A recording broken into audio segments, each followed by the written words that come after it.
नमस्कार, मैं हूं चंद्रभान सिंह भदौरिया और आप देख रहे हैं सीबी लाइव। आखिर दाहोद के अर्बन बैंक ट्रस्ट हॉस्पिटल के डॉक्टर अमित शुक्ला कहाँ हैं? 25 अगस्त से वो मिसिंग हैं सुबह 6:30 से, और अभी भी उनकी तलाश जारी है। फिलहाल उनकी तलाश का केंद्र है मोटरक का पुल और उसके आसपास के नर्मदा का एरिया। आपको बता दें कि उनकी वैगन आर कार जो कि ग्रे कलर की है वो मोटरक्का पुल पर बरामद हुई थी। दोनों मोबाइल भी बरामद हुए थे। उसके बाद से पुलिस और एनडीआरएफ और एसडीआरएफ की टीमें लगातार सर्चिंग अभियान में जुटी हैं। जो एक बड़ा एरिया है जहां डैम बना हुआ है, जहां गेट भी लगे हैं, वहां बीते 3-4 दिनों से सर्चिंग अभियान था, वो लगभग पूरा हो गया है। वहां डॉक्टर अमित शुक्ला किसी भी रूप में नहीं मिले हैं। अब आज पुलिस ने अपनी जो दायरा है वो बढ़ाया है और उसे महेश्वर तक ले जाने की उनकी योजना है। धार जिले तक वो बाउंड्री पे आएंगे। तो अब नर्मदा एक केंद्र बन गई है डॉक्टर अमित शुक्ला की सर्चिंग का। लेकिन बाकी की जो पुलिस है वो क्यों लापरवाह बनी हुई है, ये सबसे बड़ा सवाल है। सवाल सबसे ज्यादा दाहोद पुलिस पर खड़े हो रहे हैं। कैसे वो हम आपको बताएंगे, लेकिन सबसे पहले आपको हम एक एनिमेशन के जरिए बताते हैं कि डॉक्टर अमित शुक्ला 6 बजे चले थे और ये कतवारा से कैसे उनकी गाड़ी हाईवे से गायब हो गई। गायब हो गई से मतलब है कि उसके बाद किसी भी टोल में, झाबुआ पेट्रोल में वो दिखाई नहीं दी। तो फिर ये कहाँ गई? आपको ये एनिमेशन देखने के बाद अभी तक ये सवाल खड़े हो रहे थे कि आखिर डॉक्टर अमित शुक्ला इंदौर नहीं पहुंचे तो कहाँ पहुंचे। लेकिन आज एक सच हम आपको बताते हैं कि डॉक्टर अमित शुक्ला दाहोद से चलने के 5 घंटे के बाद इंदौर पहुंच गए थे। जी हाँ, वो पहुंच गए थे और उसका सबूत भी मिल गया है। आईआईएम यानी इंडियन इंस्टीट्यूट ऑफ मैनेजमेंट के पास एक टोल बैरियर है, वहां पर उनकी कार दिखाई दी है और डॉक्टर शुक्ला हाथ से पैसा देकर पर्ची कटाते हुए भी रिकॉर्ड हुए हैं। तो सबसे पहले ये वीडियो देखिए जो सीसीटीवी फुटेज है एक टोल बैरियर का।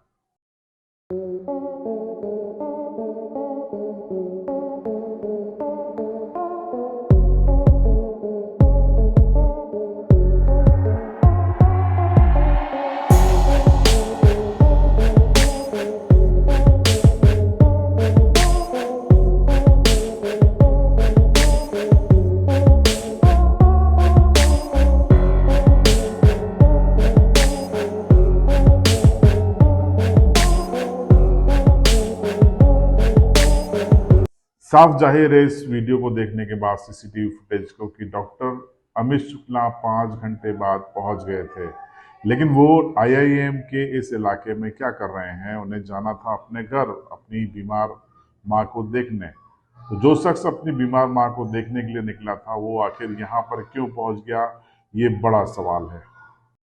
अब आपको हम एक एनिमेशन के जरिए बताते हैं और कुछ तस्वीरों के जरिए कि किस तरीके से नर्मदा में राहत का काम, बचाव का काम जारी है। पुलिस ने नर्मदा को अपना केंद्र बनाया हुआ है, एमपी पुलिस ने, ओंकारेश्वर पुलिस ने। ये तस्वीर देखिए, ये भी एक एनिमेशन तस्वीर है जो हमारे आपके लिए आकाश उपाध्याय, जो हमारे वीडियो एडिटर हैं, उन्होंने तैयार की है। इसके जरिए आप समझने की कोशिश कीजिए कि किस इलाके में आज से पुलिस ने सर्चिंग अभियान शुरू किया है। मोटरक्का से लेकर माहेश्वर मंडलेश्वर तक का ये एरिया है, यहाँ पर अब सर्चिंग शुरू हुई है। गोताखोर उतारे गए हैं, एनडीआरएफ एसडीआरएफ की टीमें भी लगी हुई हैं, पुलिस भी सक्रिय है।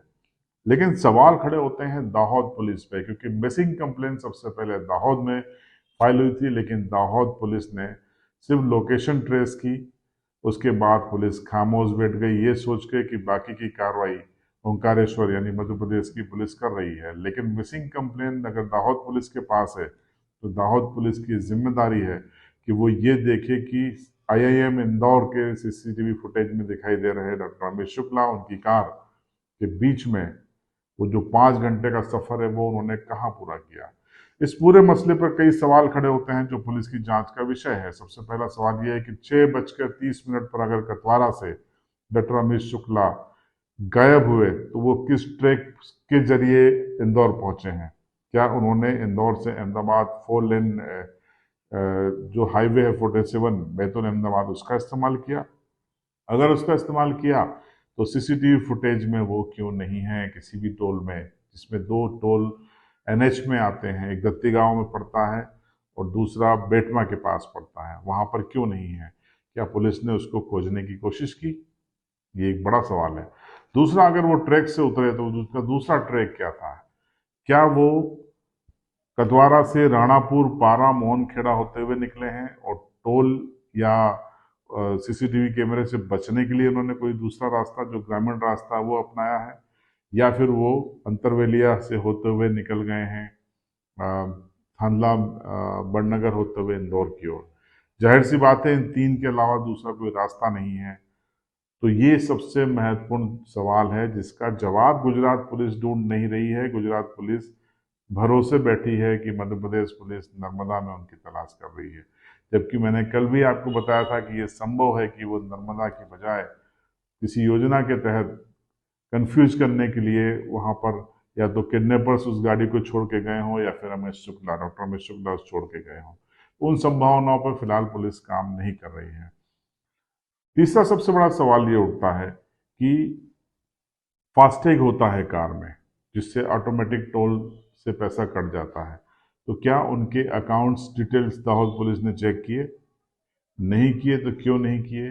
क्योंकि सिर्फ ओंकारेश्वर पुलिस के भरोसे बैठ जाना ये दाहोद पुलिस का प्रोफेशनल एटीट्यूड नहीं है।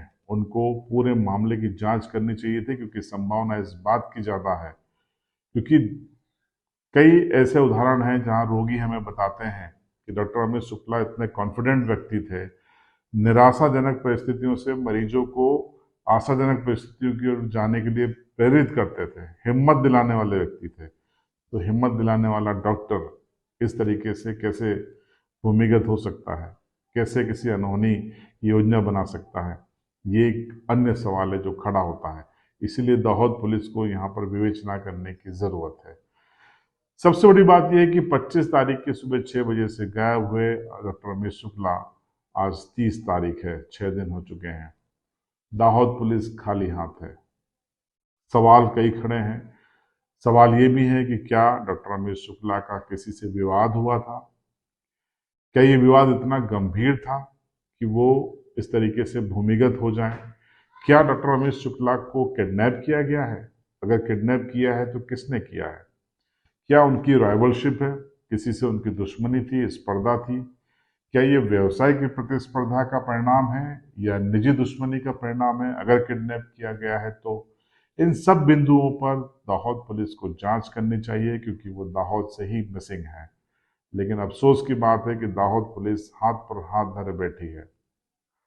हम सभी ये दुआ कर रहे हैं, उनके चाहने वाले, उनके शुभचिंतक, उनके मरीज, कि वो स्वस्थ हों, सलामत हों और जल्दी ही वो अपने परिवार और अपने अस्पताल में स्टाफ के लोगों के बीच में आए, मरीजों के बीच में आए। इसी उम्मीद के साथ कि वो जल्दी अपने ड्यूटी को संभालेंगे, परिवार के बीच में होंगे, हम विदा लेते हैं। अगर आपको कोई सूचना मिले तो आप हमें संपर्क कर सकते हैं, उनके परिवार के संपर्क कर सकते हैं और पुलिस को सूचना दे सकते हैं। आपकी राय कमेंट बॉक्स में जरूर बताएं।